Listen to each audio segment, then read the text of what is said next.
इस वीडियो में हम सॉल्व करने की कोशिश करेंगे कुछ एक न्यूमेरिकल्स जो आपकी तरफ से मुझे पूछे गए थे। तो उसमें से एक न्यूमेरिकल है कि हमारे पास एक चार्ज है +2 माइक्रोकूलम का, और जिसको हमने रखा हुआ है, ये इसके कोऑर्डिनेट्स गिवन है। ए पॉइंट पे हमने इसको रखा हुआ है और ए पॉइंट के जो हमारे कोऑर्डिनेट्स है वो 2 1 0 गिवन है। ठीक है, तो इसका मतलब क्या हुआ? इसका मतलब हमारे पास 3 कोऑर्डिनेट्स है, तो हमें जो ये न्यूमेरिकल सोल्व करना पड़ेगा वो हमें कोऑर्डिनेट सिस्टम के अकॉर्डिंग सोल्व करना पड़ेगा। ठीक है, तो हमने कोऑर्डिनेट ज्योमेट्री के कुछ एक जो हमारे फॉर्मूलाज है हम उसको यूज करेंगे और उसको यूज करके हम इसको सोल्व करने की कोशिश करेंगे। ठीक है बच्चों, तो उसके बाद दिया हुआ स्टेटमेंट में कि एक another charge -3 microcoulomb is placed at a point B whose coordinates are 4 2 1। ठीक है, तो एक तो चार्ज हमारे पास दिया हुआ है +2 माइक्रोकूलम का, और हमारे पास जो सेकंड चार्ज है वो -3 माइक्रोकूलम का दिया हुआ है हमें।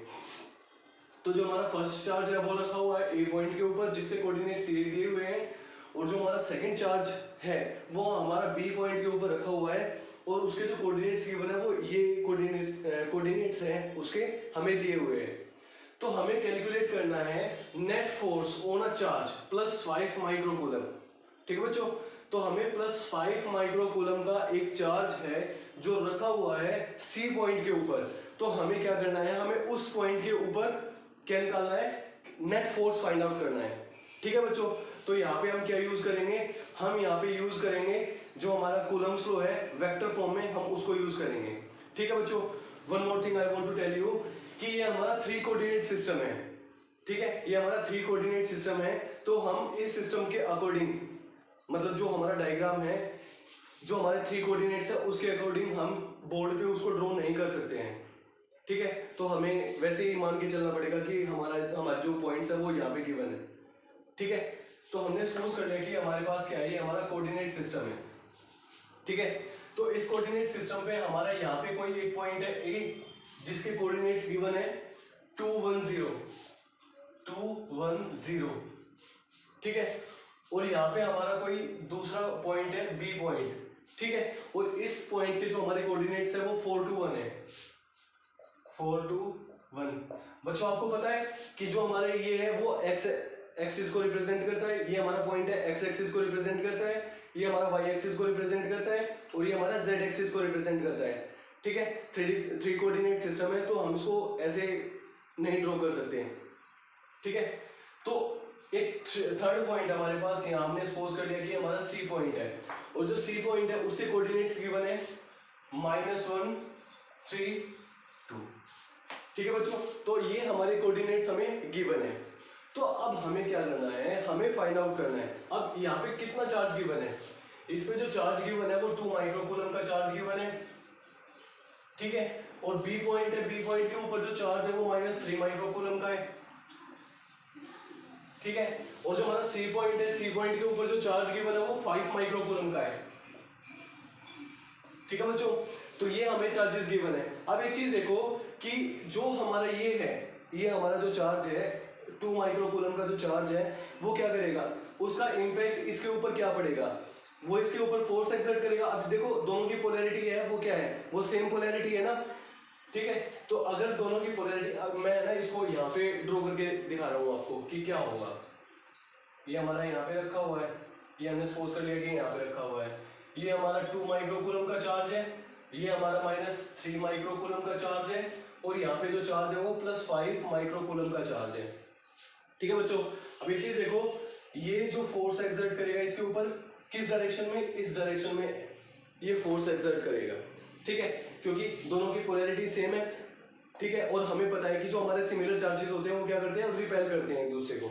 तो हमने सपोज कर लिया कि F1 वेक्टर फोर्स है, उसके साथ ये इसको इस डायरेक्शन में रिपेल करेगा। ठीक है, अब यहाँ पे देखो ये क्या है, हमारा नेगेटिव चार्ज है और ये हमारा पॉजिटिव चार्ज है, ये इसको अपनी तरफ अट्रैक्ट करेगा। ठीक है, हमने सपोज कर लिया कि इसको F2 फोर्स के साथ अपनी तरफ इसको अट्रैक्ट करेगा, और हमने सपोज कर लिया कि इसके बीच का जो हमारा एंगल बनेगा ना वो हमारा 90 डिग्री का बनेगा। अब हमें क्या फाइंड आउट करना है, हमें ओवरऑल फोर्स कैलकुलेट करना है कि इस पॉइंट के ऊपर ओवरऑल कितना फोर्स एक्सर्ट होगा। ठीक है बच्चों, तो जो हमारा कूलम्ब्स लॉ है वेक्टर फॉर्म में वो क्या होता है हमारा, वो होता है हमारा F vector is equals to 1/4 pi epsilon nought q1 q2 by R vector it's cube into R vector. ठीक है बच्चों, तो ये हमारा होता है और हमने सपोज कर लिया कि ये हमारा r1 वेक्टर है और ये हमारा क्या है, ये हमारा r2 वेक्टर है। ठीक है, ये r1 वेक्टर r2 वेक्टर क्या है, ये हमारे पोजीशन वेक्टर है, ये डिफाइन करेंगे इनकी पोजीशंस को। ठीक है बच्चों, तो जो अब इसके जो हमारे कोऑर्डिनेट्स बनेंगे वो हमारे कौन से कोऑर्डिनेट्स बनेंगे इसके, ये यहाँ पे ये हमारा 2x1। अब हम इसको कैसे सोल्व करेंगे, हमें r1 की वैल्यू चाहिए, तो हम r1 की वैल्यू है, अब इसको हम कोऑर्डिनेट्स के फॉर्म में लिख लेते हैं।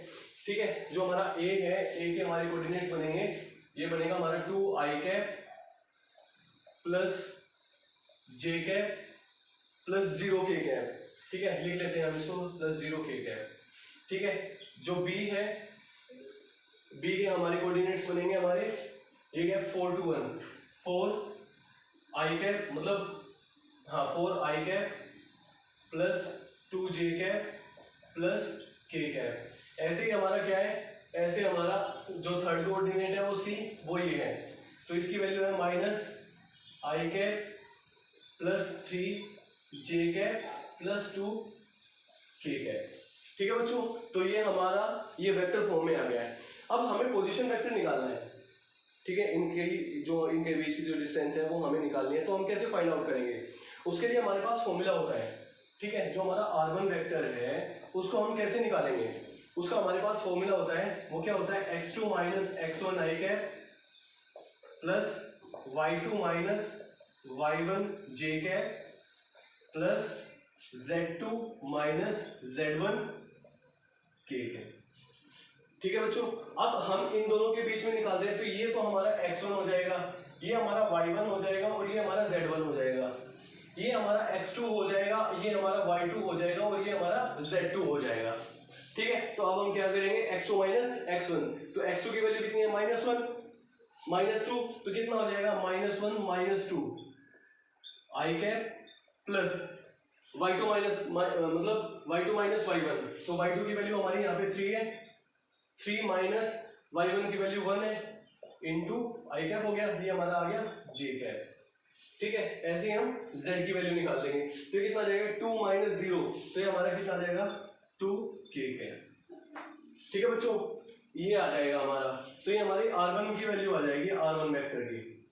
ठीक है, अगर हमें इस वेक्टर का मैग्नीट्यूड निकालना है तो उसका हम मैग्नीट्यूड कैसे फाइंड आउट करेंगे, तो मैं यहीं पे ही लिख रहा हूँ इसको, क्योंकि हमारे पास जो स्पेस है ना वो कम है, तो इस वजह से मैं इसको यहाँ पे ही इंडिकेट कर रहा हूँ। तो जो इसका मैग्नीट्यूड है वो r1 वो किसके इक्वल हो जाएगा, वो इक्वल हो जाएगा हमारा जो ये x² plus y² plus z²। ठीक है, हमने सपोज कर लिया कि x है, तो x की वैल्यू कितनी है -1 -2 -3, तो ये कितना हो जाएगा -3² प्लस y की वैल्यू कितनी है 3 -1 2, तो ये कितना हो जाएगा हमारा 2² प्लस z की वैल्यू कितनी है हमारी 2, तो 2 अगेन 2² एंड इट्स रूट। ठीक है बच्चों, तो फॉर्मूले के साथ हम इसको सोल्व कर लेंगे, तो हमारे पास यहाँ पे r1 की वैल्यू किसके इक्वल आ जाएगी, तो r1 की वैल्यू आ जाएगी हमारे पास 3 9, तो कितना आ जाएगा, यहीं पे ही सोल्व कर रहा हूँ मैं इसको, 9 प्लस 2 2 जा 4 प्लस 4। ठीक है बच्चों, तो ये कितना आ गया हमारे पास 13 14, ये हमारे पास 17 आ जाएगा। ठीक है बच्चों, तो हमारे पास इसकी जो वैल्यू आएगी वो कितनी आएगी, वो हमारे पास इसकी वैल्यू √17 आ जाएगा। ठीक है, हमारे पास क्या आ गया, हमारे पास r1 वेक्टर की वैल्यू है और उसका मैग्नीट्यूड भी आ गया है, तो ऐसे ही हम क्या करेंगे, ऐसे ही हम इसकी r2 की वैल्यू निकाल लेंगे। ठीक है, हम क्या निकालेंगे, ये क्या हो गया, ये जो हमारा r1 वेक्टर था ना, ये इसका हमने मोड निकाल लिया है, तो ऐसे ही हम क्या करेंगे r2 की वैल्यू निकाल लेंगे।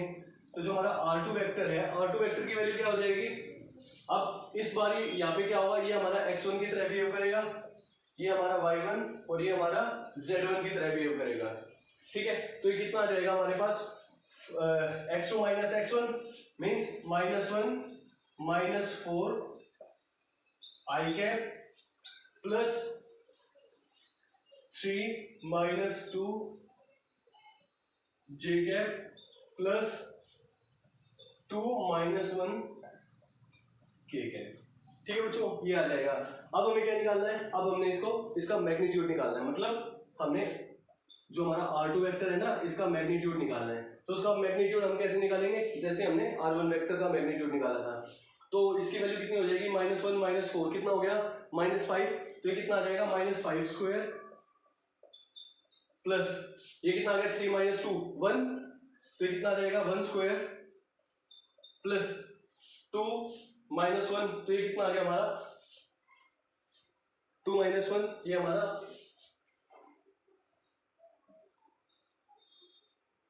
सही है। ठीक है, तो ये हमारा ये 1 का स्क्वायर आ गया आगे, और ये इसका रूट। तो 5 square 25 plus 1 and it's root, तो ये कितना आ गया हमारे पास, रूट ऑफ 27। ठीक है बच्चों, तो हमारे पास जो R2 वेक्टर है उसका मैग्नीट्यूड आ गया हमारे पास 27। ठीक है, अब यहाँ पे देखो हमारे पास F1 और F2 के बीच में 90 डिग्री का एंगल बना हुआ है ना। ठीक है, तो मैं इसको अभी रब करने वाला हूँ क्योंकि हमारे पास यहाँ पे स्पेस कम है, तो हम इस स्पेस को यूटिलाइज करेंगे। ठीक है बच्चों, तो अगर आपने इसको नोट करना है तो आप प्लीज इसको नोट कर लेना वीडियो को पॉज करके।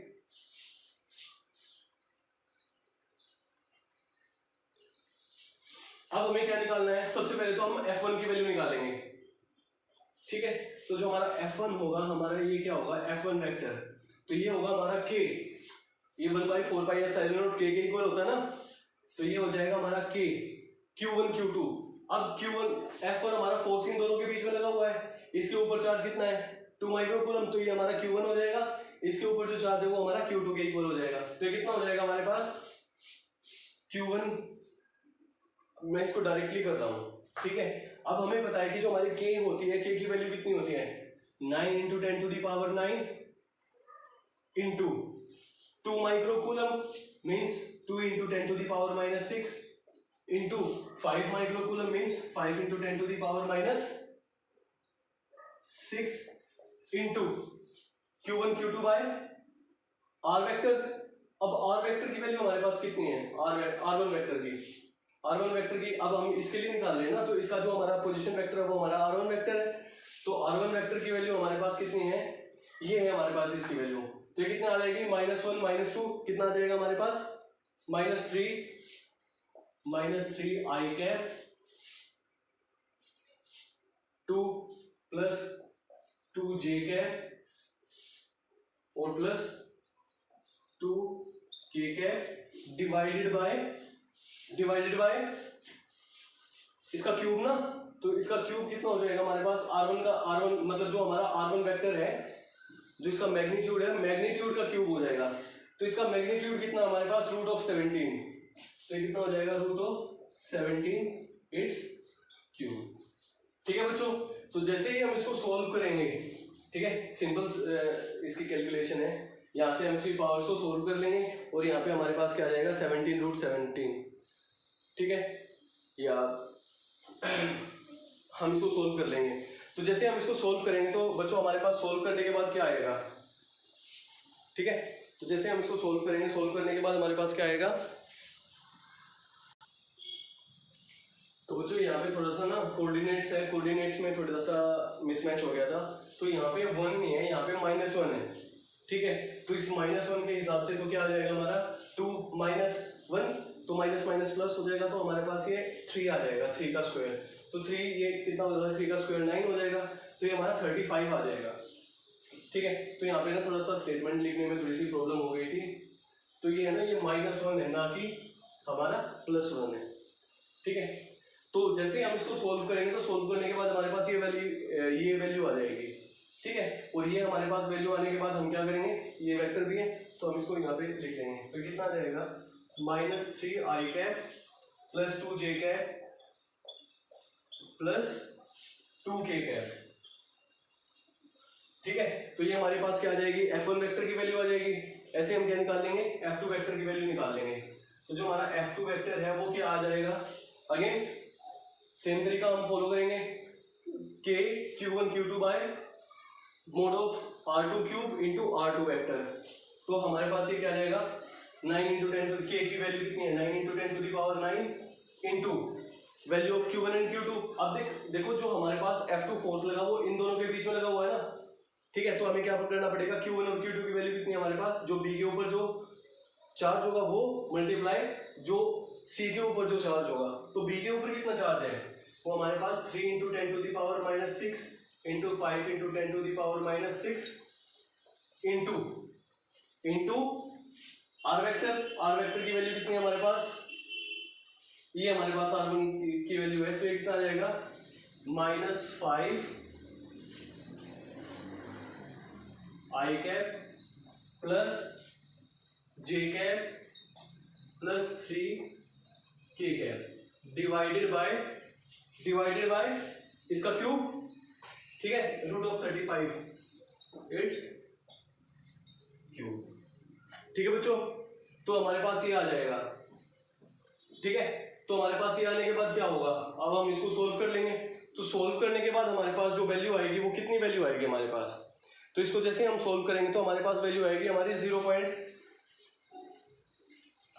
0.00065 into -5 I cap plus J cap plus 3 K cap, ठीक है बच्चों। तो हमारे पास ये वाली हमारी वैल्यू आ जाएगी, क्लियर है।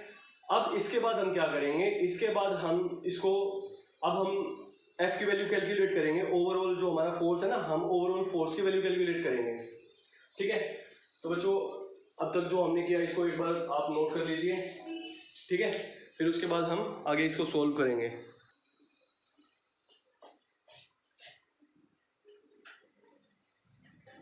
तो बच्चों हमें पता है कि जो हमारे दो वेक्टर्स होते हैं अगर उनका जो रिजल्टेंट होता है वो किसके इक्वल होता है, F vector is equal to,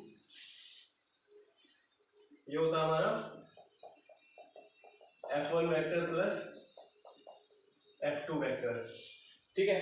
अब हमारा F1 वेक्टर हाँ ये है और ये हमारा F2 वेक्टर है, ठीक है। तो हम इसको ऐड करेंगे तो हमारे पास कितनी आ जाएगी इसकी वैल्यू, ये आ जाएगा हमारे पास 0.00195 इंटू, अब हम इन दो वेक्टर्स को ऐड कर देंगे। तो जैसे ही हम इसको ऐड करेंगे तो हमारे पास क्या आ जाएगा, ठीक है। हम इन दोनों को ऐड कर लेंगे और फिर हम उसको क्या निकाल देंगे, मैग्नीट्यूड निकाल देंगे। तो मैग्नीट्यूड निकालने के बाद हमारे पास क्या आ जाएगा, ये हमारे पास F जो हमारा वेक्टर है ना उसकी वैल्यू निकल के आ जाएगी, ठीक है बच्चों। तो ऐसे हम इस न्यूमेरिकल को सोल्व कर सकते हैं, ओके। अब हम जो हमारा सेकंड न्यूमेरिकल है उसके बारे में डिस्कस करेंगे, ठीक है बच्चों। तो बच्चों हमारा जो सेकंड न्यूमेरिकल है वो है two identical spheres of mass m and charge q are suspended from a common point by the two threads of a same length, ठीक है बच्चों। अब हमने सपोज कर लिया कि हमारे पास क्या है, हमारे पास ये कोई एक फिक्स्ड पॉइंट है, ठीक है। ये हमारे पास क्या है, ये हमारे पास एक कोई फिक्स्ड पॉइंट है। अब एक चीज देखो कि हमारे पास है ना, हमारे पास अब ये शो करने के लिए मेरे पास फिलहाल है नहीं कुछ भी। अब एक चीज देखो, अब हमारे पास मान लिया अब ये मेरे पास एक चार्ज बॉडी है, मतलब ये हमारे पास एक बॉडी है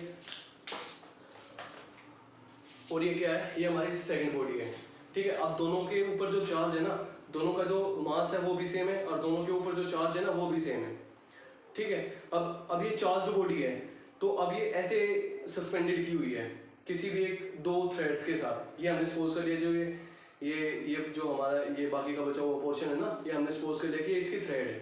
तो जैसे हम इसको यहाँ पे ऐसे करेंगे तो क्या होगा, रिपल्शन की वजह से ये क्या होगा, ये एक दूसरे से सेपरेट आउट हो जाएंगी ना ऐसे, ठीक है। तो हमने सपोज कर लिया कि अब ये due to the force of repulsion they are apart from each other. तो हमने सपोज कर लिया कि ऐसे ये एक दूसरे से दूर हो रखी है, ठीक है।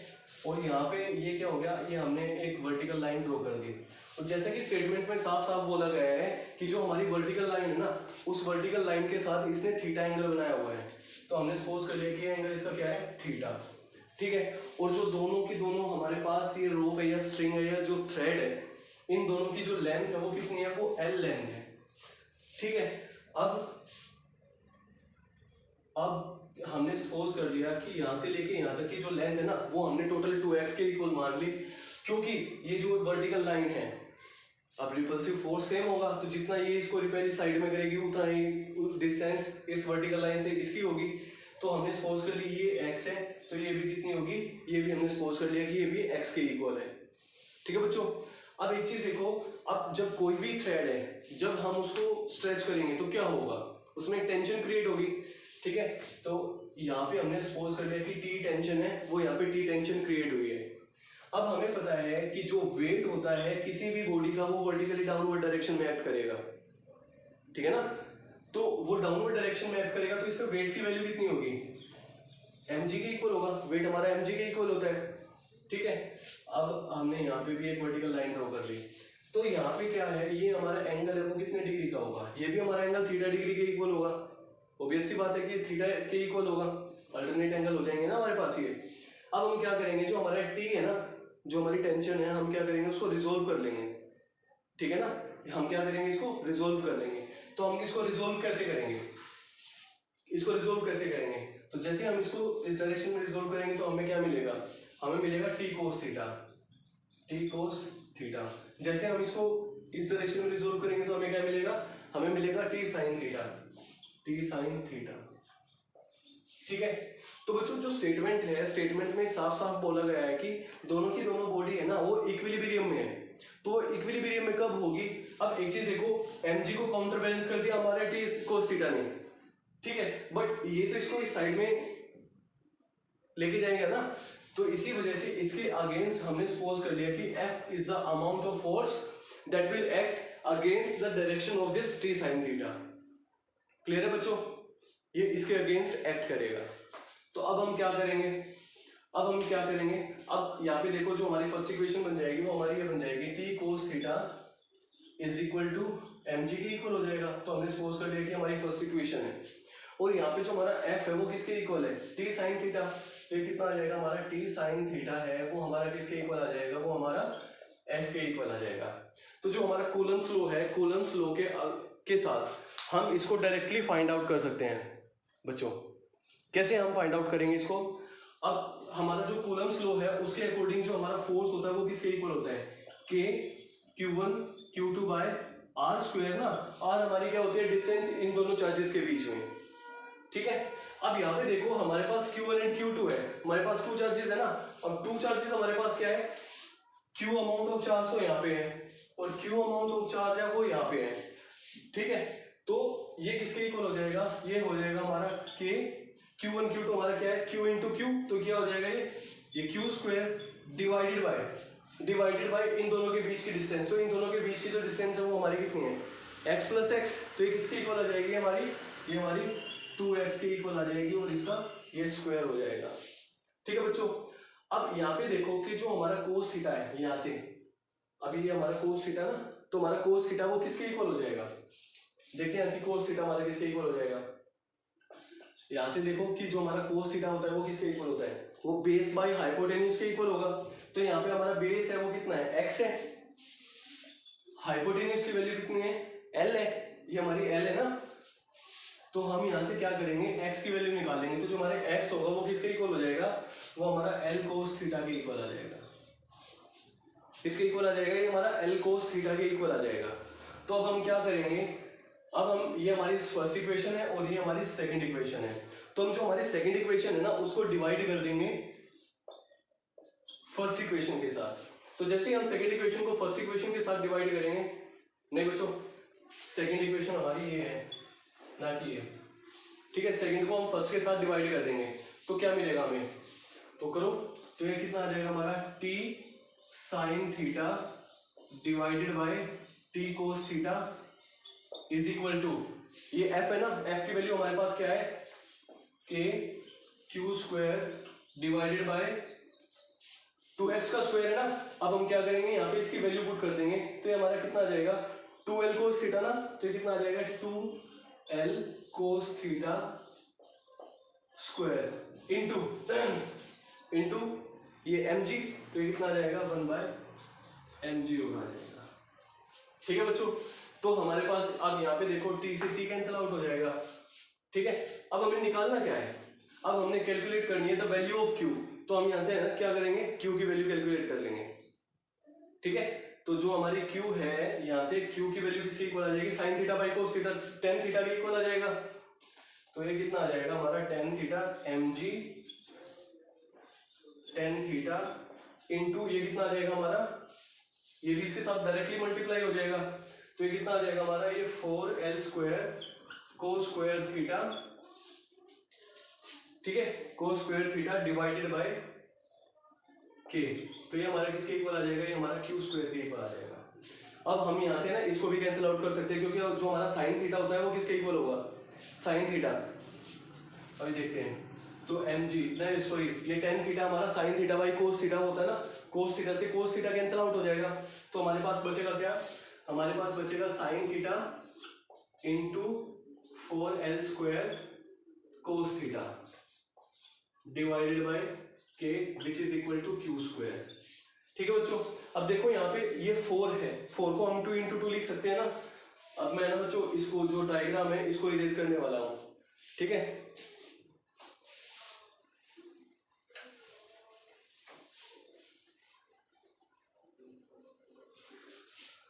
अब हम इसको कैसे लिख सकते हैं, इसको हम लिख सकते हैं m g 2 sine theta cos theta into 2l square divided by k which is equal to q square. ठीक है बच्चों, तो ये किसके इक्वल आ जाएगा, 2 साइन थीटा कोस थीटा, ये हमारा साइन 2 थीटा के इक्वल आ जाएगा। तो ये हमारा आ जाएगा 2l square m g sine 2 theta by k whole to the power 1/2 that is equal to q. ठीक है बच्चों, तो ऐसे हम क्या निकाल सकते हैं, ऐसे हम अपनी क्यू की वैल्यू निकाल लेंगे। ठीक है बच्चों, I hope this video will be clear to every one of you और it will be beneficial for every one of you. If you like the content that on the basis of which I am delivering the lectures, please don't forget to like and share this all. Thanks for watching this video.